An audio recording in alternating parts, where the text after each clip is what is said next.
Sloppy Joes are hands down one of the most beloved classic American recipes, full of pure school day nostalgia. Today, I'm sharing my take on this easy, delicious classic made with love for all of you. Let's get started.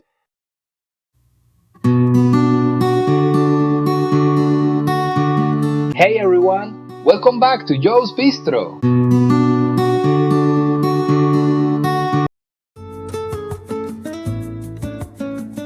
First, add pork fat to the skillet. We'll build this recipe layer by layer over low heat. So stick with me to master this amazing flavor. Next, add some unsalted raw bacon right into the pan. Stir it gently over low heat so it toasts slowly and renders out all that rich, smoky flavor. While that cooks down, let's prep our sandwich buns. Go ahead and slice them right down the middle, then generously spread a nice layer of butter on the inside of each piece.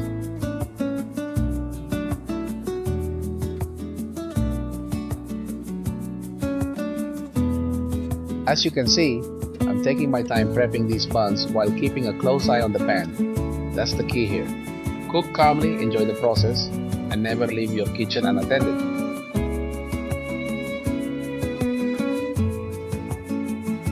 At this point, you can see how the bacon has beautifully changed color. It's not fully crispy yet, but it's definitely not raw either. Perfect! That's exactly what we're looking for. Keep stirring gently, and now it's time for our next ingredient. 1 large onion. Get the biggest one you can find, though let's not overdo it. Continue mixing without adding any salt or pepper just yet. We're building our flavor profile layer by layer, step by step. That's why this recipe is more of a complete cooking masterclass than just a regular video. Stay focused on building that rich base.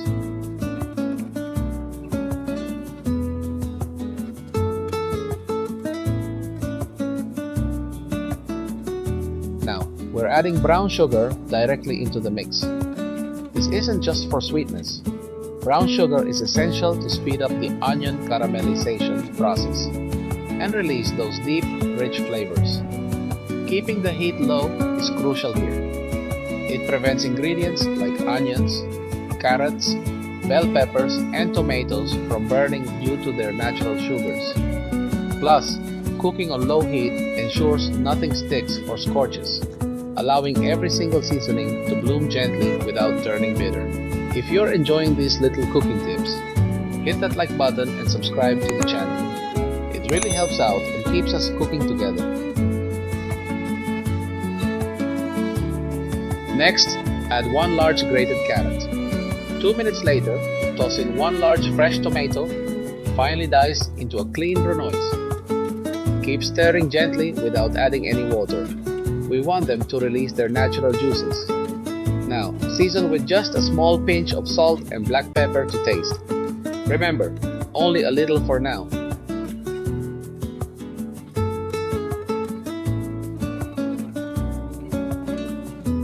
Notice how our vegetables are now soft and slightly dry. Let's temporarily set them aside, and right into the same hot skillet, add our ground beef. Add the ground meat. I pre-seasoned mine yesterday using a rich mix of ground beef and ground pork. Now time for a dash of Worcestershire sauce. I always see people struggle to pronounce that word. Come on, it's as easy as saying supercalifragilisticexpialidocious, like Mary Poppins. Keep stirring until the raw red color fades away into a soft gray, showing the meat is cooking through. Now, add 1 large red bell pepper, finely dice it just like our tomatoes. Stir it in gently, and remember, keep that heat low. We're not in a race, guys. Take your time. Time for garlic powder. I'm using homemade garlic powder because I had just enough left for this recipe. If you don't have powder, simply use 2 finely minced fresh garlic cloves. Same flavor, different method. Now add a splash of blackberry vinegar for a nice fruity note and a bit of acidity. Some chefs prefer regular white vinegar, red wine vinegar, or apple cider vinegar. Use whatever you have on hand. I got lucky and scored this one at a great price the other day, and in my opinion, it's absolute perfection for today's recipe. Once that vinegar is mixed in, return your pre-cooked vegetables to the pan and keep stirring. Acidity actually breaks down meat proteins, making it tender and easier to digest. If you haven't added salt and pepper yet, add just a tiny pinch now. Now, add a generous amount of ground chile. It's not too weak, but not too hot either. Just the perfect balance. This is actually a homemade chili blend I made a while ago. If you'd like a tutorial on how to make it, let me know in the comments below. I read and reply to everyone as quickly as I can. Now add a touch of mustard to taste. I'm using regular yellow mustard, but if you have honey mustard or Dijon, go for it. If you've tried it that way, let me know in the comments. I'm really curious. Without stirring just yet, pour in a bit of tomato passata to start creating that classic reddish-orange color, typical of a sloppy joe.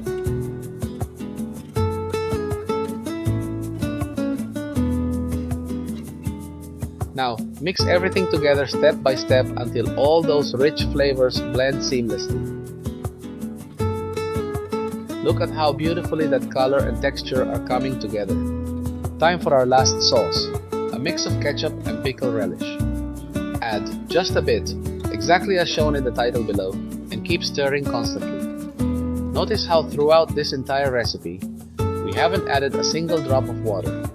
Everything has been cooking in its own natural juices, and the liquids from the sauces we've added step by step. And most importantly, I've kept the heat low the entire time. Working with cast iron is all about patience and cooking without rush. It holds and distributes heat so evenly, which works to our advantage.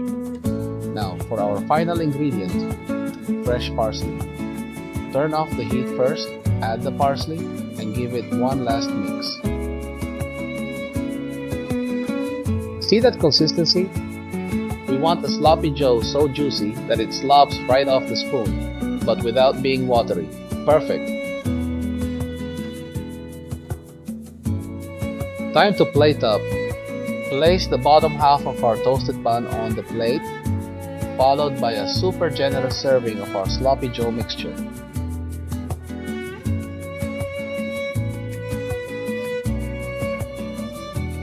Layer it up step by step to build a proper tower. Sprinkle a bit of fresh parsley on top to bring out the flavors and add that vibrant pop of color. Next, 2 slices of cheese. I'm using Gouda because I'm a grown-up with refined taste now, but feel free to use whichever cheese you prefer. Nudge the sandwich over a bit and add a handful of wavy potato chips, because that's the absolute best way to serve this masterpiece. This looks and smells absolute delicious. But before we sink our teeth into it, let's take a few paparazzi style photos, just because it looks that good. And that is how it's done, ladies and gentlemen. Kudos to you if you made it this far. Fist bump. Notice how I used the wrong knife and the sauce spilled everywhere? Well, classic sloppy joe. And my name happens to be Joe. Subscribe to the channel and check out this playlist for more mouth-watering recipes. Ciao!